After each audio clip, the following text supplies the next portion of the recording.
Kali ini kita akan mempelajari tentang teks anekdot, mulai dari pengertian, struktur, dan kebahasaan teks anekdot.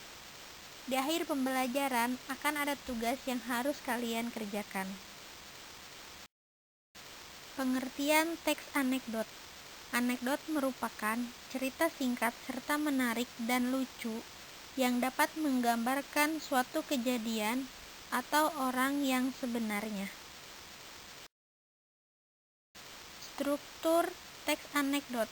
Struktur teks anekdot ada 5 struktur. Yang pertama, abstrak.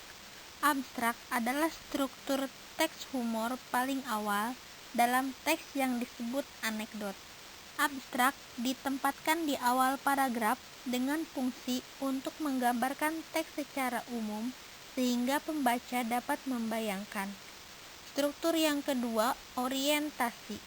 Orientasi adalah awal dari suatu peristiwa dalam sebuah cerita atau juga bagian yang menjelaskan latar belakang mengapa peristiwa utama dalam cerita itu bisa terjadi.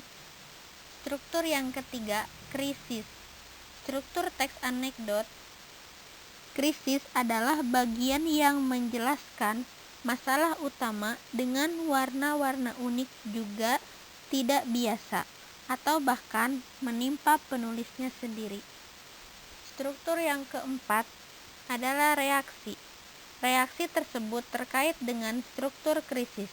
Reaksi merupakan bagian yang akan melengkapi dalam bentuk mengklarifikasi masalah menggunakan cara-cara yang juga unik dan berbeda. Struktur yang kelima adalah koda. Seperti penutup, struktur teks anekdot terakhir adalah koda. Koda adalah bagian yang menutup cerita dalam teks.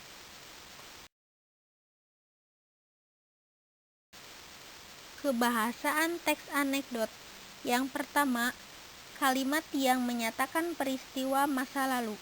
Kalimat ini mengandung isi yang menyampaikan sebuah kejadian atau peristiwa yang telah terjadi. Kebahasaan yang kedua, kalimat retoris. Kalimat retoris merupakan kalimat tanya yang tidak memerlukan jawaban, karena jawaban dari pertanyaan yang diajukan secara umum sudah pasti dan tidak perlu ditanyakan lagi. Kebahasaan yang ketiga, konjungsi temporal. Konjungsi temporal merupakan kata hubung yang menyatakan hubungan waktu, seperti lalu, kemudian, sebelumnya, selanjutnya, sejenak, sejak, sampai, seraya, dan hingga. Kebahasaan yang keempat, verba atau kata kerja aksi.